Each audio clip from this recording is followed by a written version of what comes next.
Hi, everyone. My name is Jennifer Bartlett, and I am the Executive Director of the Learning Disabilities Association of Prince Edward Island. I'm fairly new to the role. I just started with the association in July.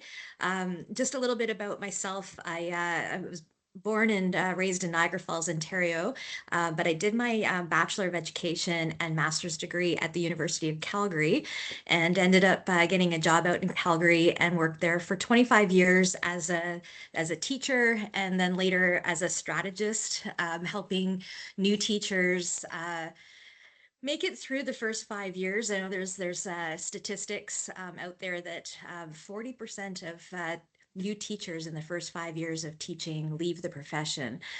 Just they can't deal with the complexities of the classroom and it's a hard learning curve, that's for sure. So I supported new teachers, and then I became a vice principal and later a principal, and tried all of the grades, tried elementary, intermediate, and senior high. But my passion was really the intermediate grades. So my last school in Calgary was grades 6 to 9, 850 students.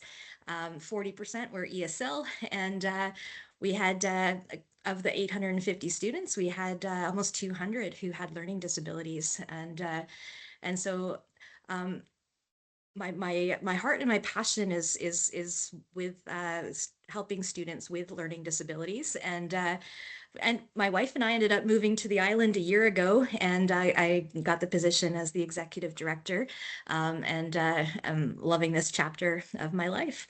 So I'm just going to talk to you a little bit about our organization and then what some of the opportunities are for volunteerism. So the Learning Disabilities Association of Prince Edward Island is actually celebrating its 50th anniversary this year. So that's a fairly significant milestone. It's not often that you see nonprofits make it 50 years.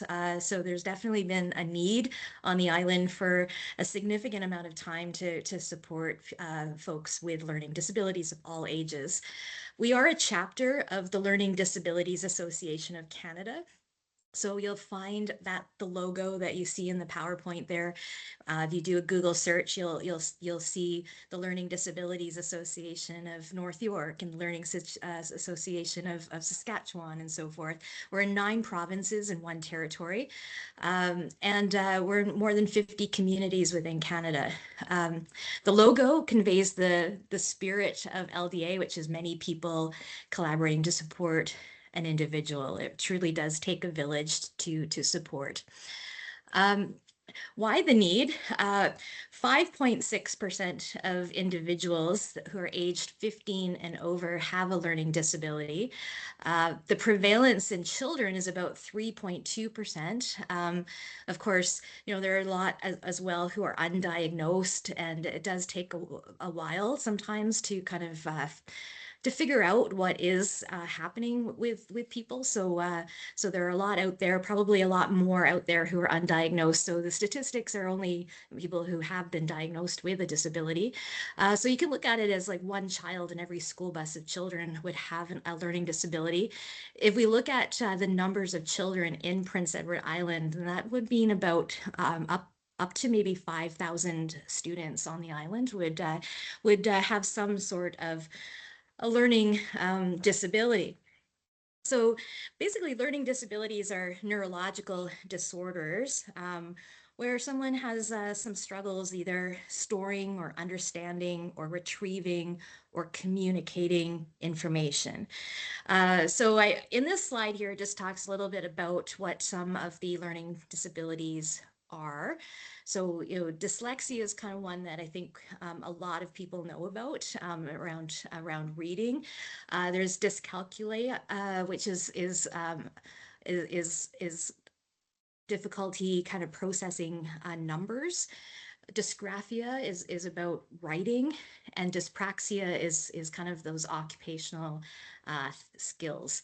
There's also audio processing disorder, visual processing disorder, and then ADHD there's a lot of research being done about it right now, and it at one point it wasn't considered a learning disability, and now more and more psychologists are calling it that. And a third of people who have a learning disability, so say, for example, dyslexia, also struggle with ADHD. So there is an association there, and a lot of research is being done on it. The number of Canadians 15 and over with learning disabilities grew between 2001 and 2006 by nearly 40%. So it's just showing that people are becoming um, more cognizant of some struggles that they have, and are going to professionals to kind of seek out how they're feeling, and getting those diagnoses. So it's not that maybe that environmentally or something is happening where there are more and more learning disabilities, but perhaps just more and more people are getting diagnosed. Uh, but there is significant need, and the need seems to be growing every year. And which makes our organization need a need to expand, and to keep growing as well with the need. In terms of volunteering, then we have several different things that we're doing, and we're hoping to keep expanding on the island. Uh, we have an office currently in Charlottetown, and it's at the West Royalty Center on Edmund Crescent there, so really close to the mall. Um, and from that location, we do a significant amount of tutoring, and so that's kind of one of our biggest things that we do. Our tutors are either going for their Bachelor of Education. Some of them are teachers, some of them are retired teachers, but we do like to have our tutors have some sort of educational background or training, just because we are all working with students who have learning disabilities. So we actually train our tutors in a phonics system called Barton. It's kind of a tried and true method, and a lot of our students come back years later and say that it changed their life. So we do really approach reading, and also we use jump math for tutoring math, but then we also do specific tutoring as well if students bring work with us to us that they're doing in school that we can support with. So we have a significant amount of tutoring happening all across the island, but uh, because we don't have offices all over the island, some of the tutoring takes place in public libraries and some schools as well. We'll go into schools after school and on the weekends and so forth, and have tutoring happen there. Um, so there is volunteer opportunity around tutoring. In terms of groups, this is something that we are expanding, and we're very excited to be launching into 2026. So we are going to be starting a games club for students, for children, and executive functioning is something that is an area that we're really trying to focus on, and give some public information to. So we've been doing presentations at the University of Prince Edward Island around executive functioning. We're going to do 10 sessions altogether. They're free to the public, and each one breaks down different executive functioning. So what executive functioning is a set of mental skills that help the brain manage itself to get things done. So things like working memory, planning and organizing, decision making, problem solving, time management, and so forth. For people whose executive functioning is working properly and strongly, it's something that we don't even really think about. We prioritize, we time manage, we problem solve. It all seems a very natural part of our day-to-day processes. But when we have dysfunction in one of those areas, then we have to work on building that skill set. And it definitely is something that can be improved. But what the research shows us is that people with learning disabilities often have executive functioning or dysfunction in one or more areas. And so we are working as well on improving those skills, especially in youth. And so there are a lot of board games that help students or children with executive functioning skills. And they're games like Monopoly and chess and some of the tried and true famous board games out there. And so without even realizing that they're improving executive functioning skills by playing these games, we're hoping to have just a fun group where we come together once a week and play some games. Kids can get to know each other. At the same time, they're building those executive functioning skills. So something like volunteering for a group like that is basically coming into the office and playing the games and helping the children set up the board games and being part of it and teaching them the rules and so forth. So kind of fun activities like that. We're also starting up a parent support group as well. And so we're going to be bringing in different folks from different areas like of the health sector and so forth, to give little mini presentations to parents about different areas that they may need to know about. For example, the disability tax credit. If you have a child with a learning disability, there's money and support that you can go for. And so, but a lot of people don't know about that. So we're just doing these mini presentations to parents, but also operating a support group as well. The exciting news for us is that we're going to be expanding into Summerside. And so we're going to be opening an office in Summerside and offering the tutoring and the groups as well in Summerside area, as well as Charlottetown. I touched a little bit about our programming. Right now, we are doing the executive functioning workshops at the university. We have some other programming on the horizon as well, but helping out with the programming may just include helping set up a table of information at the university. It could be helping to register people as they come in, and helping to set up the room and so forth. But we would hope that you would stay and also learn a little something too about the different topics. And then last but not least, this is a new initiative that we're hoping to start as well, as being a learning disability champion.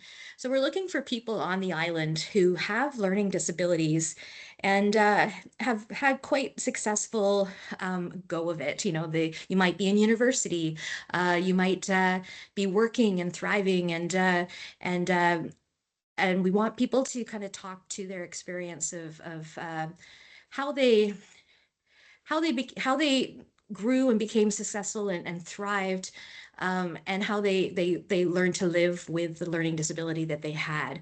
And so we're always looking for learning disability champions to share their stories, and it's uplifting and something that really helps, especially children and youth, who feel like the world's against them, and things are really hard, and to hear the stories of success, and that you can overcome, and there are ways to support and to live with learning disabilities and thrive, really does help students to hear those stories and to know that they're not alone, because it's also something where they feel that they're alone or very different from other people. So we're always looking for people to share that as well, whether it be through a little video story or little bio that we can put on our Facebook or online. Or even come in and talk to the parent support groups and to our youth groups about your challenges and how you overcame and how you learn to work with what you have. So we have a lot of different volunteer possibilities with LDA PEI, because learning disabilities touch every age group. You can work with children all the way up to adults. We've had people call us who are senior citizens who have did not finish high school, who are functionally illiterate, and knew that there were barriers to learning back then, but there just weren't the same processes to uncover or unpack what was going on, and they likely did struggle with a learning disability and didn't know it, and are looking still to learn how to read at the age of 60 or 70 years old, which is great. And so we invite all age groups to come out and get some support from us. And so in terms of more information then, we have a small little team working at the office. So myself as the executive director, we have Cindy LePena, who is our volunteer and tutoring coordinator. And then Amelia Ross is our program manager. And so any of us would be open to taking any questions that you have about volunteering, or even giving you more information about what your volunteer possibilities could be. And we're always open to new ideas as well. If there's a group, or if there's a session, or if there's a talking point or something that you are strong in and you are well versed in, talk to us about it and we can make it happen. So we're always open to those new ideas as well.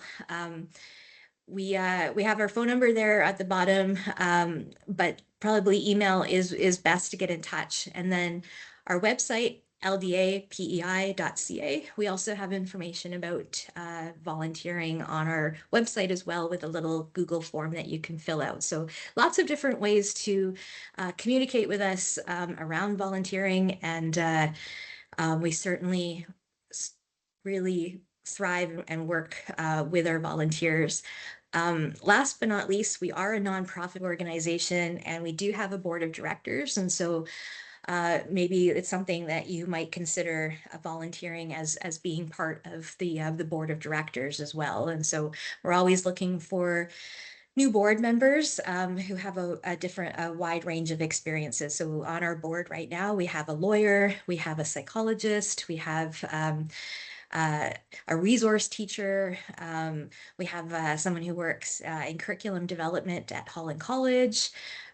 We have a financial advisor. We have an accountant. So a wide range of different skill sets are on our board. And of course, we're always looking for people to be part of that as well. I think that wraps up my PowerPoint part of the presentation. I'm not sure if there are any questions or anything that I can address before the next group. Thank you. So thank you so much, Jennifer. That was incredible.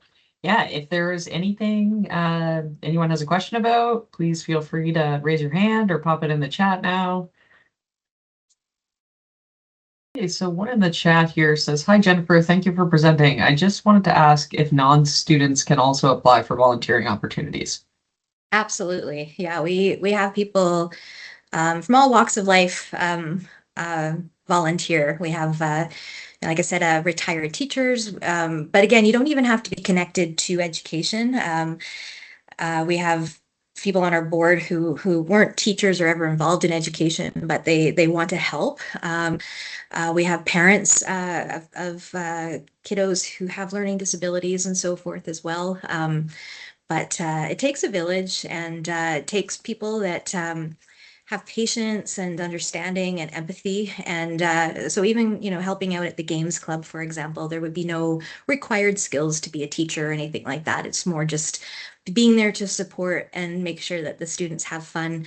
A group like that helps with social skills. Often, some of our students struggle with social skills and making friends. And so groups like that, where they're coming to play games with each other, they're learning so much more than just executive functioning. They're learning social skills, how to make friends, how to take turns, how to cooperate with each other, how to take defeat in a game. So we're really looking forward to something like that. And it's a simple little thing where we're going to come together and play different games each week. Thanks so much.